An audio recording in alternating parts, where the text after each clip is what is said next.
RCR, la red que comunica y une al Perú.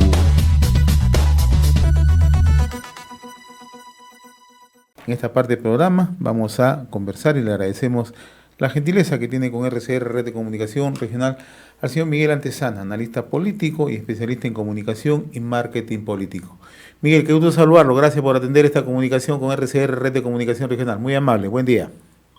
José, buenos días. ¿Cómo estás?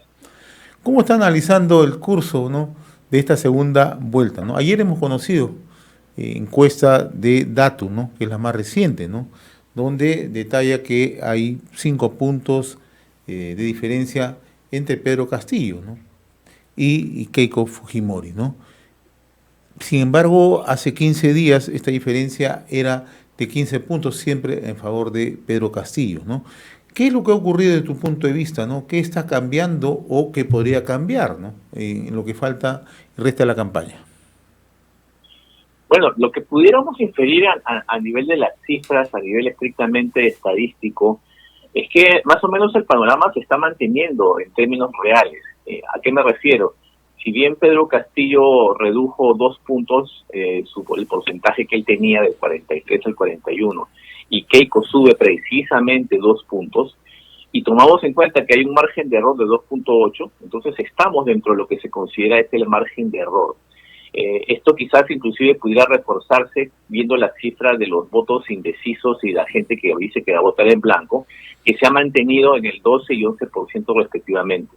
Entonces, aparentemente la cosa no ha cambiado mucho, aunque sí es cierto que se muestra una tendencia creciente de Keiko Fujimori. No podemos necesariamente afirmar con esta mirada si esta tendencia se va a mantener en el tiempo. Lo que sí también es cierto es que han habido alguna serie de sucesos que han estado cambiando las preferencias, o han estado cambiando la mirada de los electores.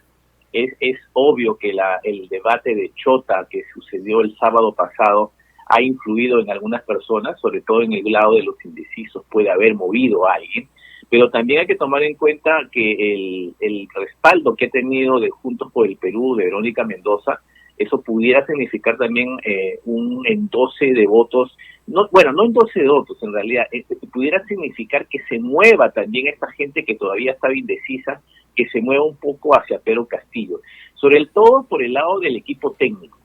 El equipo técnico es algo muy importante y es una gran debilidad que ha mostrado Pedro Castillo en todo este tiempo. El apoyo de Juntos por el Perú, que no es solamente una alianza de 12, y ahí sí me corrijo, porque el voto no necesariamente es endosa. Si Verónica Mendoza dice que va a apoyar a Pedro Castillo, eso no en absoluto significa que la gente que ha votado por Verónica Mendoza vaya a votar por Pedro Castillo.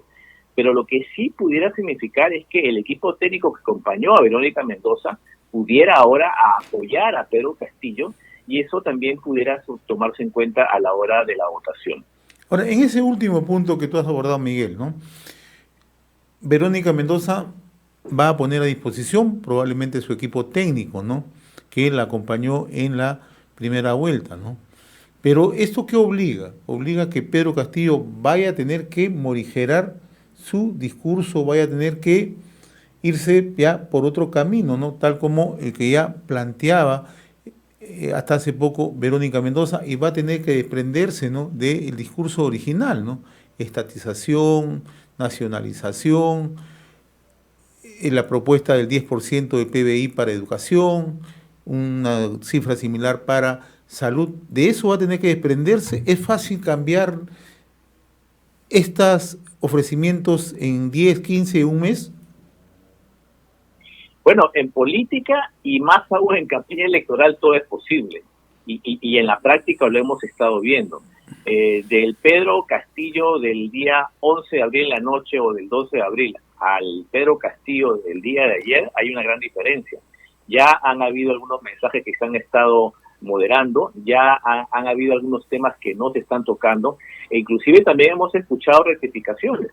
Así como en algún momento escuchamos a un Pedro Castillo que anunciaba desactivar el Tribunal Constitucional, desactivar la Defensoría del Pueblo, días después escuchamos a Pedro Castillo diciendo que no quiso decir eso, sino que lo que quería es reforzarlo, quería reformularlo, etcétera. Entonces, recordemos también que este apoyo de Verónica Mendoza y Juntos por el Perú, también como resultado se firmó un hubo dos compromisos en realidad, uno entre ellos dos, entre Verónica Mendoza y Pedro Castillo, y también un compromiso de Pedro Castillo con la ciudadanía, ¿no? Con el Perú. Estos dos compromisos no tuvieron mucha visibilidad mediática, y es también a tomarlo en cuenta dentro del contexto de lo que viene sucediendo. ¿Por qué lo digo? Porque estos, si bien es cierto que hay bastantes diferencias, pudiera ponerse más o menos a la altura o comparárselo con lo que fue la famosa hoja de ruta de Ollanta-Humala. Claro, cuando Ollanta-Humala firma esta hoja de ruta, lo hizo ante un grupo de intelectuales, ante Vargas Llosa, ante una pompa, que además ellos fungieron como una especie de garantes de la democracia. Ahora no, ahora se hizo en un acto partidario, en el que algunos medios estaban presentes, y justo cuando iban a leer el entendimiento esta manifestación, se cortó la transmisión. En fin, no se le dio mucha cobertura al contenido de lo que se dice ese compromiso, y estos documentos tienen bastante moderación en relación con el discurso original de Pedro Castillo. Entonces, en la medida que esto está puesto ahí, y en la medida que también Castillo se modere en el discurso, porque también esa es otra de las debilidades, ¿no? Pareciera que no tiene un equipo que lo acompañe, pareciera que no tiene un asesor de comunicación que le dice, oye, ya cállate, no digas estas cosas, porque entonces estás echando leña al fuego. Mientras no suceda eso, entonces, por supuesto, Keiko va a tener de dónde agarrarse y dónde comenzar a atacarlo. ¿Eso qué significa, Miguel? Que Pedro Castillo se tiene que desprender sí o sí, si quiere ir por esa línea de Vladimir Cerrón. Y también lo ha estado diciendo. Claro que tiene que hacerlo quizás más explícito. Esto me hace recordar todos los ataques que ha venido recibiendo Verónica Mendoza, y no solamente en esta campaña, sino la anterior, que cada vez que se la ha querido atacar, la pregunta típica es, ¿usted es linda de Venezuela? ¿Usted cree que Venezuela, Maduro es un dictador? Y siempre se iba por el mismo asunto cuando Verónica Mendoza lo decía. Claro, no lo decía tan explícitamente, eso también hay que achacarle a Verónica Mendoza, que no fue directa. En esta campaña sí, hubo un momento en que lo dijo, ¿no? Maduro es un dictador, Venezuela está mal, etcétera, pero era un punto de ataque. Entonces, claro, eso mismo que sucedía con Verónica Mendoza, ahora sucede con Castillo, pero no es Maduro, sino es Cerrón. Entonces, mientras él no diga explícitamente y zanje ese asunto, le van a seguir tirando. En algún momento lo dijo, yo le escuché que Pedro Castillo decía, el que va a gobernar soy yo, no Vladimir Cerrón. Pero, insisto, como estamos en campaña electoral, ese seguramente va a ser el punto débil, el talón de Aquiles en el que les van a estar tirando todo el tiempo. Y mientras no diga explícitamente, zanje ese asunto, se va a mantener en la campaña. Recordemos que falta casi un mes, y entonces en ese un mes seguramente cada uno de ellos se va a agarrar de los puntos débiles del otro. Ahora, en ese escenario de análisis, ¿no? En esa hipótesis que se traza, ¿no? Desprenderse de Cerrón, ¿no? Cerrón tiene un partido, tiene organicidad, ¿no? Pero además tiene un alto componente de congresistas electos justamente puestos por Cerrón, ¿no? O sea, ¿cómo se va a manejar probablemente en el tránsito de esta segunda vuelta? Eso se pueda manejar, ¿no? Pero ya en un eventual gobierno, ¿es manejable esto? Bueno, no necesariamente es manejable, pero tampoco es una gran tragedia. Remontémonos nuevamente a lo que fue Ollanta-Humala. Cuando Humala llega al poder gracias a la hoja de ruta, a esa moderación, a ese suavizar el discurso extremista que él tenía y de calmar los ánimos de la posibilidad de un gobierno chavista. Es decir, la historia se está repitiendo.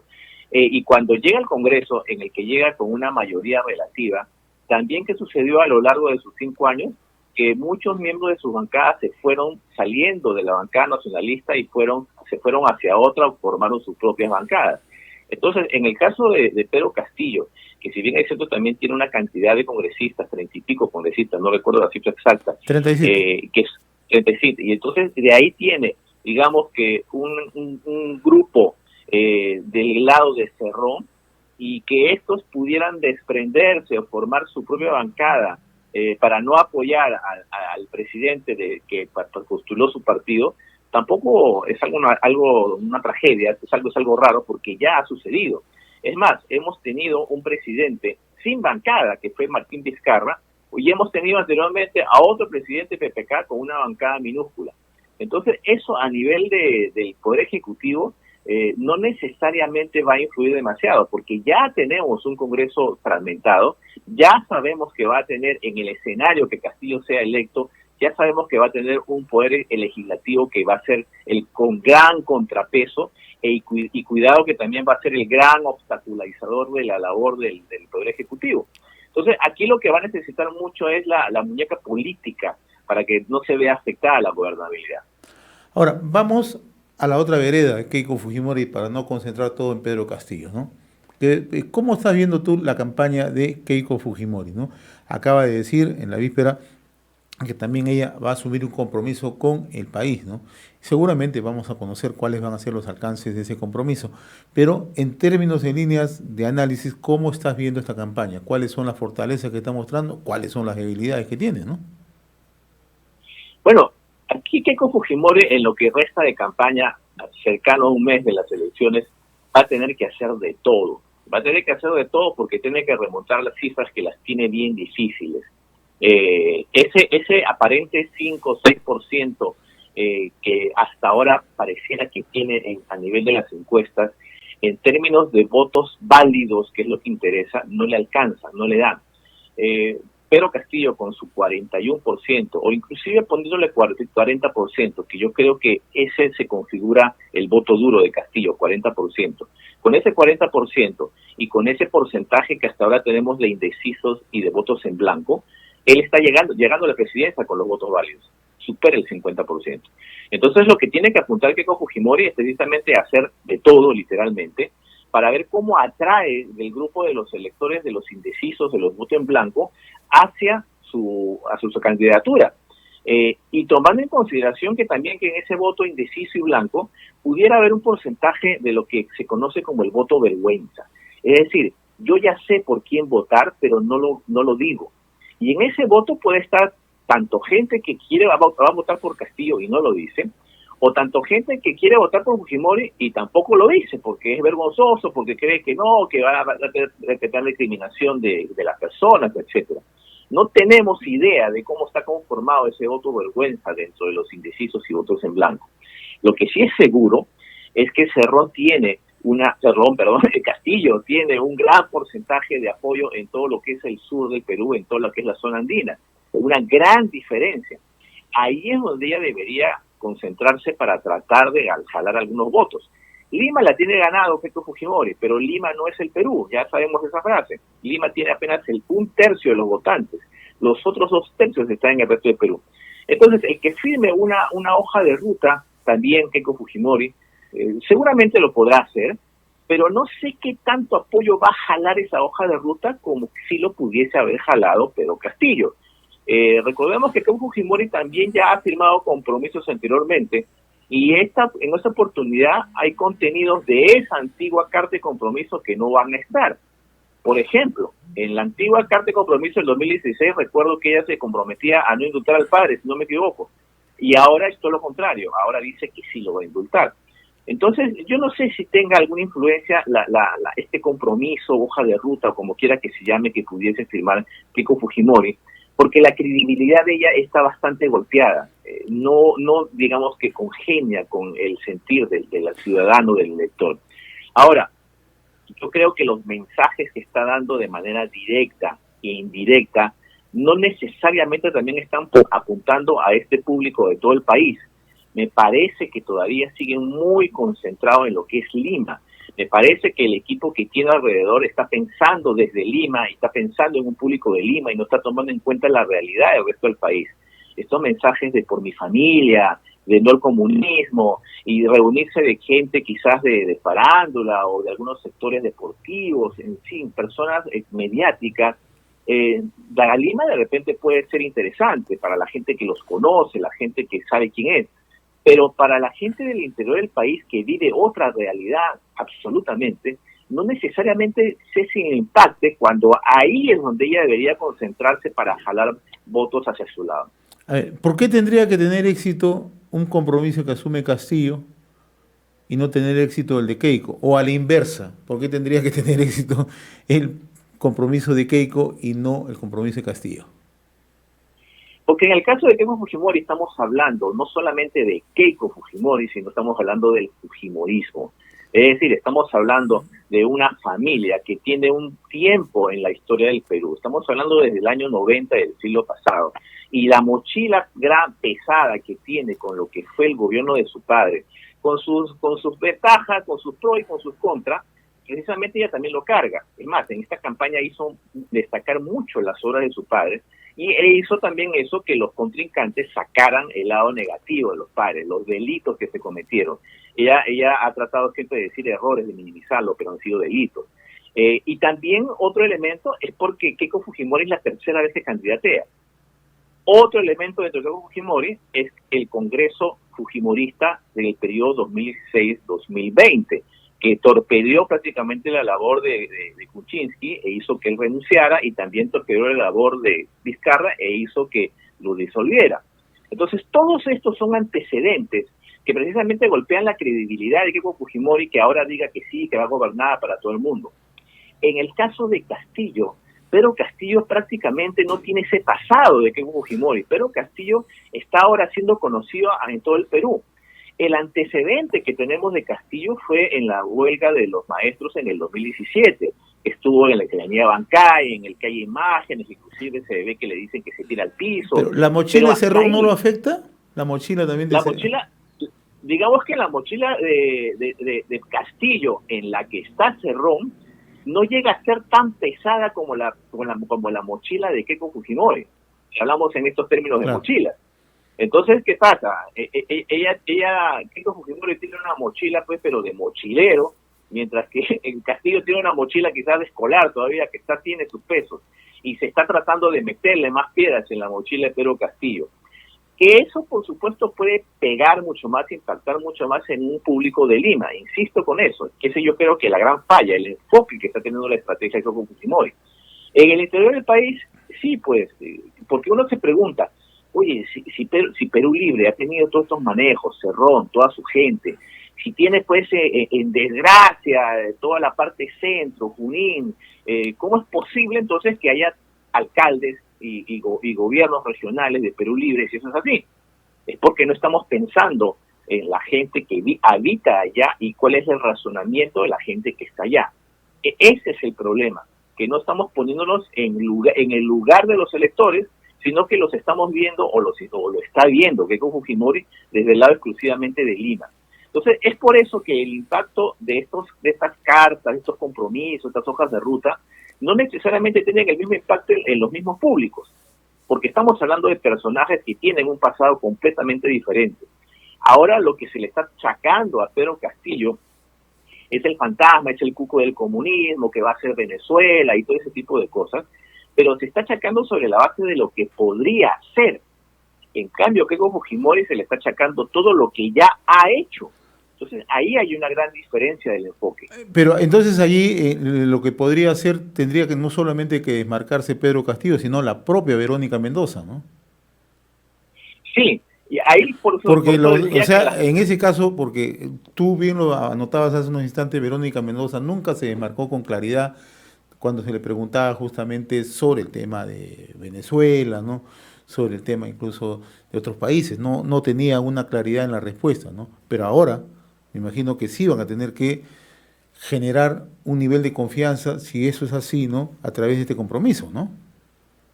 Sí, ciertamente que también en lo que queda de campaña, seguramente que los mensajes van a tener que ser más claros, van a tener en los mítines, no solamente esperar que le hagan una entrevista para tocar el tema, sino tener que decir más fuerte, más marcado, esta separación de Cerrón, este alejamiento de Cerrón, y decir pues que quien va a gobernar es Pedro Castillo.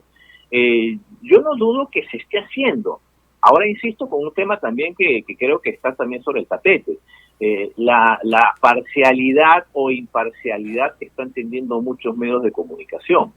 Se le está dando muchísima cobertura a Keiko Fujimori y se le está en algunos casos ninguneando a Pedro Castillo, lo cual esto no quiere decir que uno apoya a uno a otro, sino el tema de la objetividad y de la imparcialidad que debe haber en los medios de comunicación, porque finalmente quienes van a tomar la decisión son los electores, y yo creo que ahí hay una gran falla en los temas de los medios de comunicación y no están viendo el impacto que esta actitud puede tener en la reputación de los medios de comunicación.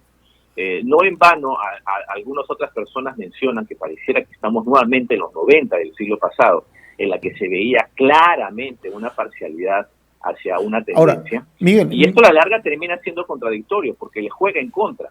a mí me parece interesante lo que tú has citado en la parte final, ¿no? Pero te lo digo como la experiencia de RCR, ¿no? Las veces que invitamos a representantes de Perú Libre, no aceptan, ¿no? O sea, hemos conversado con Vladimir Cerrón, nos dejó una entrevista ya concertada. Hemos concertado con representantes, candidatos electos en Huánuco, también nos cancelaron la entrevista. Ayer tuve contacto con un representante de La Libertad, electo también, el señor. Uno se comunica con el equipo de prensa, tampoco. Entonces, en honor a la verdad, no es que los medios no quieran informar, te lo digo en el caso nuestro. Lo que pasa es que tampoco te dan las posibilidades de poder conocer su punto de vista, ¿no? Entonces, eso también no sé si sea parte de una estrategia que están trabajando o de una decisión política, ¿no? A mí me parece que más de estrategia o decisión política es una consecuencia. Y es una consecuencia de no tener un equipo técnico. Ya hemos dicho varias veces que una de las debilidades del equipo de Pedro Castillo es no tener un equipo técnico. Y dentro del marco de eso, del equipo técnico, es tener a un equipo de asesores a nivel comunicacional. Y los asesores a nivel comunicacional lo que hacen es trabajar con el candidato, trabajar los mensajes, trabajar cuáles son las mejores acciones y las consecuencias de lo que estás haciendo. Obviamente que un asesor serio que trabajara con cualquier candidato y está teniendo invitaciones a los medios de comunicación y está rechazando constantemente, un asesor serio le diría, oye, esto va a tener consecuencias porque en algún momento los medios lo van a decir. Pero además tienes un candidato, Miguel, que dice, el único vocero soy yo. Eso lo hemos escuchado del propio Pedro Castillo, ¿no? Entonces, eso es la realidad de las cosas, ¿no? No es que los medios no quieran, o sea, entrevistar a Pedro Castillo. Seguro que si Pedro Castillo nos dice, hacer una entrevista, tenemos que hacérsela, ¿no? O a otro medio, ¿no? También creemos, yo no sé cómo establecer esto, ¿no? O ya tomaron ella una línea de decisión, solamente sale el candidato, no sale el resto, y esto que haga aparentar que hay una campaña favorable en favor de Keiko, ¿no? Entonces, me parece que también ese es, no sé si sea un vacío o una decisión finalmente, ¿no? No, yo insisto que creo que es una consecuencia. Es una consecuencia no tener un equipo técnico que le aconseje, que lo prepare al candidato, ¿no? Entonces, yo supongo, nuevamente, dentro del marco de esto, de consecuencia, que si Pedro Castillo se da cuenta, porque tiene que darse cuenta que él no tiene la capacidad oratoria, la capacidad de comunicarse como la otra candidata, él se va a estar cuidando. Entonces, eso yo creo que es obvio. Ahora, insisto con el tema de este equipo técnico. Un equipo técnico, entonces, no digo que pueda hacer magia, pero prepara a un candidato, prepara mensajes para que pueda precisamente responder a los medios y no se dé la situación que bien haces notar. Veremos si en los próximos días o antes de la campaña esto cambia, si el tener el apoyo de Verónica Mendoza desde la parte técnica también implica que esto también cambie, o que inclusive que Verónica Mendoza se pudiese convertir en una vocera de la candidatura de Pedro Castillo que comience a hacer, digamos, sopesar un poco esta situación. Entonces, lo que acabas de decir en la parte final me parece además parte del análisis, ¿no? O sea, ¿qué podría pasar que el equipo técnico, los voceros de Juntos por el Perú aparezcan con más frecuencia? ¿Eso puede aparecer como un futuro gobierno de Verónica Mendoza, o sea, en la sombra? Yo creo que puede ser el resultado de una alianza, de este compromiso, de este acercamiento que han tenido. Porque yo no creo que nadie se va a acercar a un candidato que está en las preferencias solamente para saludarlo y por la foto. Hay, por supuesto, consecuencias políticas y, por supuesto, también hay consecuencias o mejor dicho, resultados en un eventual gobierno. Entonces, esto implicaría también una serie de negociaciones y ver cómo se hace. Supongo, pues, que Pedro Castillo tiene su claridad en las debilidades que tiene, y si el caso de Verónica Mendoza tiene fortalezas en este equipo técnico, ¿por qué no utilizarlo? Es más, está en relación directa con el contenido de este compromiso, que como dijimos al inicio de esta conversación, es muchísimo más suave que ese ideario de Cerrón, que es extremista, que es radical. Muy bien, Miguel Antesana, como siempre ha sido un gusto conversar contigo, analizando, ¿no?, desde las distintas orillas, ¿no?, cómo está marchando esta segunda vuelta, ¿no? Que por lo demás va a ser bastante reñida, ¿no? Sí, va a ser bastante reñida, falta casi un mes. En un mes pueden pasar muchísimas cosas, puede haber un cambio de tendencias, puede haber un reforzamiento.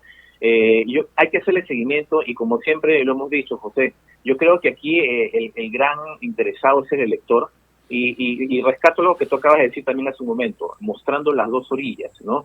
Muchas veces cuando se escucha solamente sobre tanto de uno o de otro, entonces inclusive a las personas que también conversamos, que analizamos, nos tildan de uno u otro lado, cuando en realidad la idea es mostrar las dos caras, ¿no? En la medida que por supuesto hay elementos para hacerlo. Me olvidaba, el tema de los debates, o el debate, ¿no? Porque Pedro Castillo propugna un debate, Keiko Fujimori propugna cumplirlo el Jurado Nacional de Elecciones, y el Comercio nos dice que podrían ser solamente 2 debates de acuerdo a la información que ellos manejan del Jurado Nacional de Elecciones. ¿Van a tener gravitación los debates o el debate?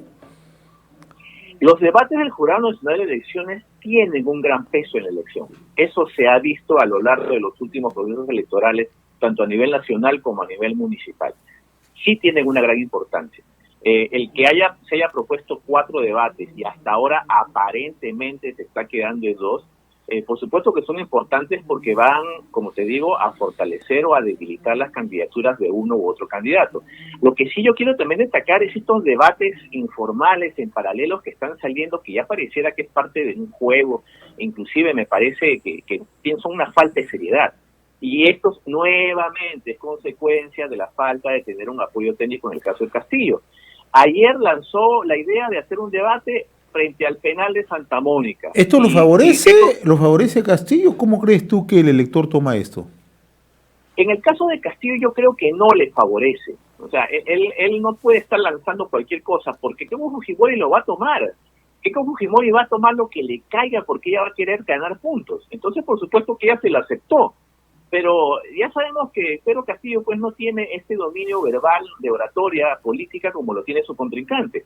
Entonces me parece que fue una mala jugada electoral, pero también, insisto nuevamente, el perjudicado va a ser el elector. Y no sé si necesariamente eso va a cambiar la situación en Lima. En Lima la tiene ganada Keiko Fujimori. Ese no es el punto de ella. El punto de ella tiene que ser el resto del país. Entonces, yo esperaría, sí, que el Jurado Nacional de Elecciones sea el que finalmente defina los debates y que seriamente, entonces, veamos los electores qué va a pasar y tomar una decisión final. Ahora, para culminar ya y agradeciéndote la diferencia con RCR, Miguel, si el Jurado Nacional de Elecciones ya tenía establecido, como ha ocurrido en elecciones pasadas, el número de debates, las consideraciones en los debates, ¿por qué tiene que cambiar? Las reglas de la democracia en nuestro país hasta ahora son esas. ¿O me equivoco? Bueno, el tema del debate en realidad no es una norma, no es una ley. El tema del debate es algo que promueve el Jurado Nacional de Elecciones y las partes tienen que aceptarlo. Así es. O sea, entonces, si las partes no la quieren aceptar, el Jurado Nacional de Elecciones no los puede obligar a sentarse y a debatir. Recordemos también que hemos tenido debates, ya varios ejemplos de eso, en la que supuestamente los candidatos aceptan y finalmente no van, o algunos van y se leen un papel y dicen yo me retiro porque esto está manipulado y se van. Entonces esto no es una norma, está dentro del marco del juego electoral, del juego democrático, pero como cualquier otro juego hay reglas que tienen que aceptar las partes. Al final el resultado precisamente ya se genera en el elector, ¿no? El cómo perciba esta negativa o no asistencia.